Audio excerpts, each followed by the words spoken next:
Uma coisa que eu percebi escrevendo Startup Brasil, nesse processo de entrevistar vocês e os outros 8 que participam, é que vocês têm em comum algumas coisas. Por exemplo, vocês tiveram uma referência empreendedora dentro de casa. Então, alguma coisa que veio desde a infância de vocês. Então, tem 2 coisas que eu queria discutir. Uma é essa referência empreendedora, o quanto ela impactou aquilo que vocês são hoje, e que vocês construíram ao longo do tempo, e também o treino que vocês tiveram antes de abrir seus negócios. Porque a outra coisa que ficou muito nítido é que vocês tiveram milhares de horas de treino antes, ainda quando eram crianças, muitas vezes com 10 anos, 11 anos, 12 anos de idade, às vezes 3 anos de idade, tiveram muito treino antes de montar um negócio. Você já até varreu loja antes de montar seu próprio negócio e você fazia malabarismo com Tupperware. Como é que vocês veem essa relação? Bom, primeiro, Pedro, eu tenho que o aprendizado, ele vem de 2 formas, na inspiração e na repetição. A repetição é quando você vê um bom exemplo, como a Lê aqui. Você fala assim, pô, ó que baita exemplo, pessoa, sabe, trabalhadora, guerreira, acreditou num sonho e foi lá buscar o sonho dele. Então, fazendo do jeito certo, da forma certa, com correção, com ética, pagando os impostos, respeitando as leis, respeitando as pessoas. Então, quer dizer, a repetição é você escolher bons exemplos. Na vida, muitas vezes, os meios de comunicação só mostram coisa ruim, só coisa errada, né? A gente tem que escolher bons exemplos. E inspiração, ter pessoas que nos inspirem também a buscar os nossos sonhos, né? Então, isso é muito importante, a gente ter isso próximo, escolher as pessoas que vão nos inspirar. E eu tive a oportunidade de ter um pai que é um empreendedor, um cara que sempre acreditou, sempre foi um baita batalhador, começou do nada, né, muito pequeno e deu seus passos, cresceu muito na vida. E meu pai, eu lembro, na época de férias de colégio, eu trabalhava com ele. Meu sonho era, para mim, era diversão, não era trabalho.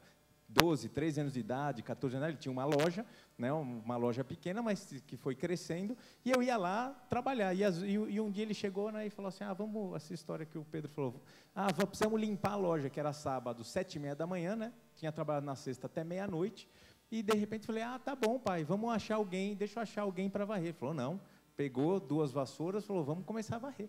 Então, eu olhei e falei, pai, mas o senhor é o dono, né, e eu, o filho do dono, né. Mais ainda. Mais importante ainda, né? Com 12 anos de idade, já me achava todo poderoso, né? Ele falou, não, vamos varrer. E eu peguei, né? Fiquei meio sem jeito assim, falei, os outros vão ficar me olhando, eu varrendo, e eu vi que não tem problema nenhum em varrer. Não tem demérito nenhum em você fazer qualquer tipo de trabalho. Como no início da gráfica, eu descarreguei caminhão de papel.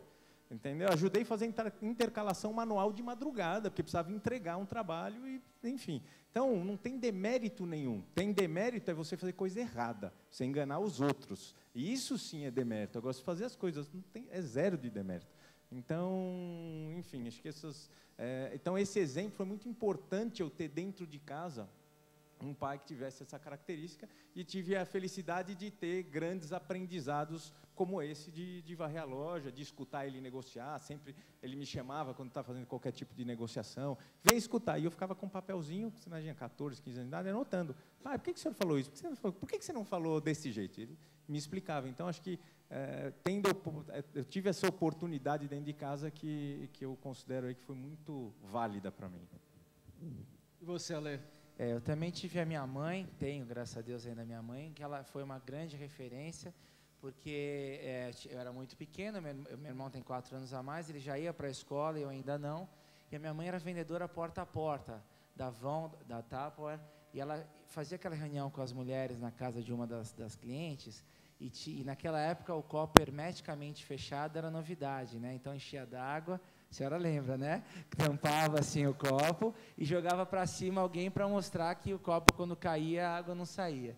E eu era o garoto Tupperware, claro que eu já quebrei na minha carreira muitos lustres na casa das clientes, mas eu fui criado no meio dessa mulherada. E a venda porta a porta, a venda domiciliar, é quase que um trabalho de de terapia, onde a cliente acaba comprando algo para pagar indiretamente aquela terapia. Então, eu cansei de ver, eu fui criado escutando histórias de mulheres com problemas em casa, com filhos, com marido, com família, e eu fui vendo aquela venda, né, que é uma venda assim, de escutar muito o cliente, depois oferecer.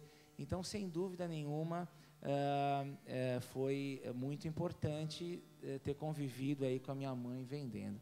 E uma das coisas que eu estava, esses tempos aí, eu andei fazendo uma conversa, uma empresa que me convidou, e depois tinha um consultor, e ele falou uma coisa muito legal, que falou que a história da Cacau Show é a história onde a escassez fez com que foi um terreno fértil para a criatividade.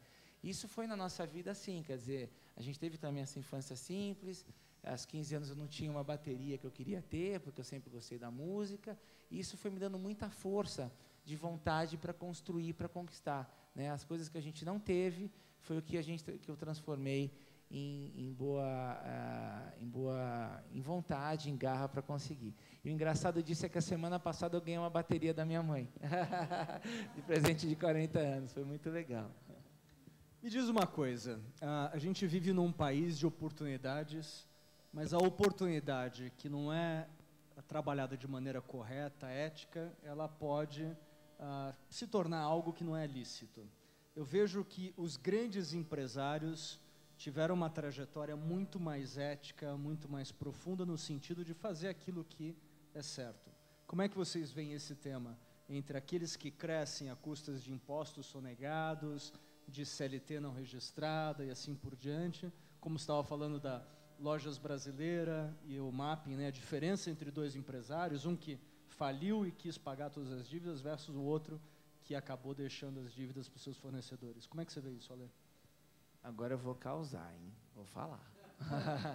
Veja, gente, se a gente achar que o pequeno empresário no Brasil paga todos os impostos, nós vamos estar nos iludindo, tá certo? Claro que nós não somos mais pequenos e nós pagamos todos os impostos, mas eu acho o seguinte, Pedro, tem as fases das empresas, sabe? Quando a empresa começa muito pequena, a gente tem uma cultura complexa nesse sentido, né? E eu acho que quanto mais a empresa vai crescendo, ela tem que se organizar, né?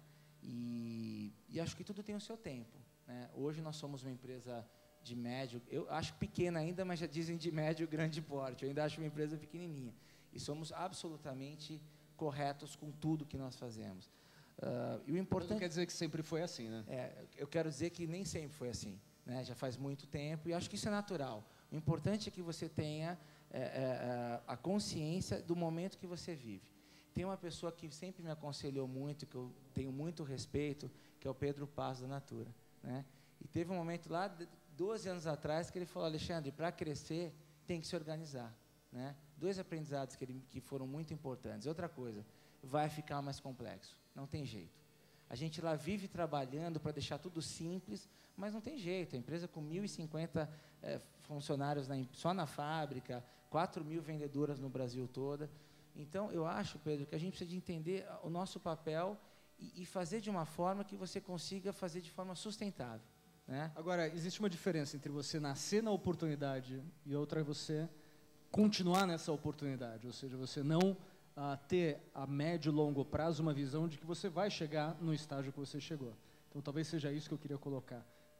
A diferença entre os empreendedores que se tornaram responsáveis e éticos na sua maneira de gerir os seus negócios versus aqueles que continuaram só na oportunidade. É claro, porque, veja, tem a hora certa no começo, gente, desculpa, talvez eu esteja sendo... Mas eu estou colocando realidade no meu Deus. Eu não estou aqui para falar mentira, não sou, né? Estou aqui para falar a verdade nua e crua. Falar que o padeiro emite 100% da nota os pães que ele vende, nós não vamos estar falando a verdade. Está aqui se enganando e não viemos aqui para isso, né?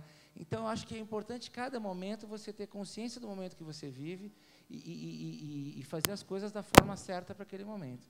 Empresas do nosso porte são empresas que não... Que precisa fazer. Não, tem que fazer, tem e aí, que fazer. não é? Vou usar esse aqui. E também tem um aspecto importante, que a nossa legislação, ela não incentiva as pessoas a se formalizar. né? Hoje tem o simples, tem, mas aí você fala assim, você chega num patamar que você não tem escalas, né? Que você aos poucos começa, não, agora eu vou pagar um pouquinho mais, não, você de repente você muda a chave de uma tal forma que a pessoa fala, monta outra empresa simples, eu não vou. Então, quer dizer, e o que o Ale falou é muito, sabe, é a realidade, a pessoa, as empresas pequenas, os negócios pequenos, eles não conseguem se manter se eles não tiverem algum tipo de redução tributária, ou deixar de pagar algum imposto. Então, isso faz parte. Agora, a partir do momento que você se propõe a ser um negócio grande, é impossível.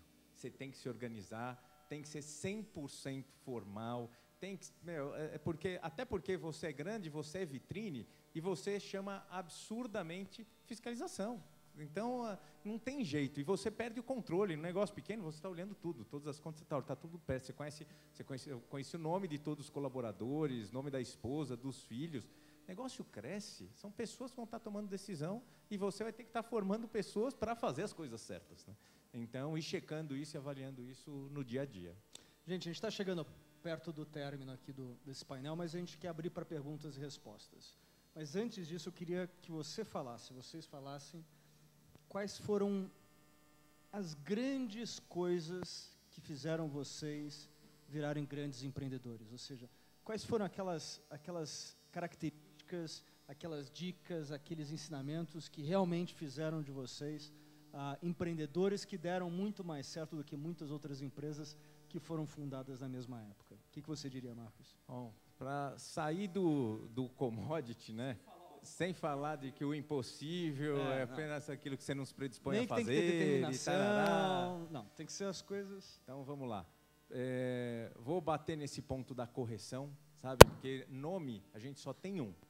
Sabe? A gente, às vezes, eu posso ter um relógio, depois vender um carro, ter, não ter, bens, eu posso ter, depois vender. A vida é cíclica. Às vezes você tem mais, às vezes você tem menos, volta. Isso é natural, de todo mundo. Agora, teu nome, você só tem um. Então, zele por ele, em qualquer coisa que você for fazer. A vida é muito curta, você perdeu o seu nome, você precisa de outra vida para poder recuperar. A primeira coisa que eu gostaria de falar. Segunda coisa que eu gostaria de falar é, não tenham atitude. A gente não é julgado pelo que a gente fala ou pelo que a gente escreve, mas pelas nossas atitudes. Uma vez eu ouvi o Peter Drucker falar, acho que foi em 93 ou 94, eu ganhei e vim assistir a palestra do Peter Drucker, foi a última vez que ele veio fisicamente para o Brasil. E ele falou uma coisa que resume muito bem isso que eu quero passar para vocês. Ele falou assim, se chegar no final do ano e você tiver um colaborador que não cometeu nenhum erro, manda ele embora. Ele não tentou fazer nada, ele só se desviou das coisas.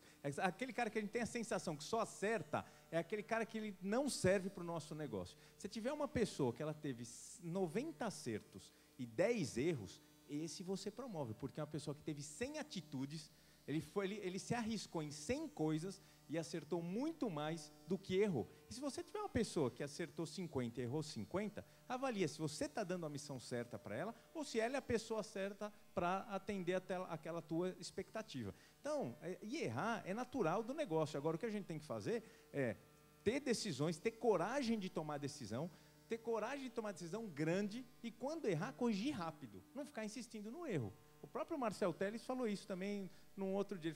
Ele perguntou para o Jorge Paulo Lemann, até a frase do Jorge Paulo aqui na parede. Né? Quando o Jorge Paulo, na corretora GP, comprou a Brahma e mandou o Marcel Telles para tocar a Brahma, ser o principal executivo. O Marcel nunca tinha entrado numa indústria na vida, não é numa indústria de cerveja, numa indústria. E ele perguntou para o Jorge Paulo, por que você está me levando? E ele também é de origem humilde, trabalhou de madrugada na corretora, fazendo compensação em fichinha. O Jorge Paulo falou assim, estou te mandando lá porque você tem coragem de tomar decisões, toma decisões grandes e, quando erra, corrige rápido. Então, acho que esses dois conselhos eu poderia dar nessa tua linha. Obrigado, Marcos.